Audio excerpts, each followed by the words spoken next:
ఢిల్లీలో న్యాయ నిపుణులతో భేటీ అయ్యారు ముఖ్యమంత్రి రేవంత్ రెడ్డి బృందం. అభిషేక్ మను సింఘ్వీతో సుదీర్ఘంగా భేటీ అయిన సీఎం 42% బీసీ రిజర్వేషన్లపై వివరించారు. న్యాయపరంగా ఎదుర్కోవాల్సిన చిక్కులపై సింఘ్వీ పలు సూచనలు చేశారు. ఈ నెల 28వ తేదీన ప్రభుత్వానికి నివేదిక ఇస్తామన్నారు డిప్యూటీ సీఎం భట్టి విక్రమార్క. బీసీలకు 42% రిజర్వేషన్లు కల్పించాలనే చిత్తశుద్దితో తమ ప్రయత్నాలు కొనసాగుతున్నాయన్నారు భట్టి విక్రమార్క. తెలంగాణ రాష్ట్రం నుంచి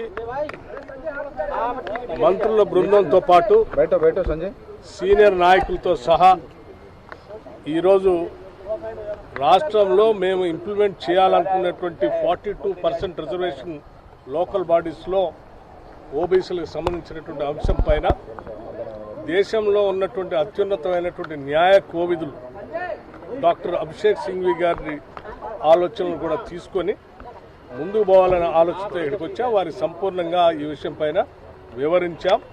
వారు కూడా లోతుగా అధ్యయనం చేసి మాకు చేయాల్సినటువంటి సూచనలు చేశారు. మేము తదుపరి రిపోర్ట్ని క్యాబినెట్లో హైదరాబాద్లో వారి క్యాబినెట్కి అందిస్తాం.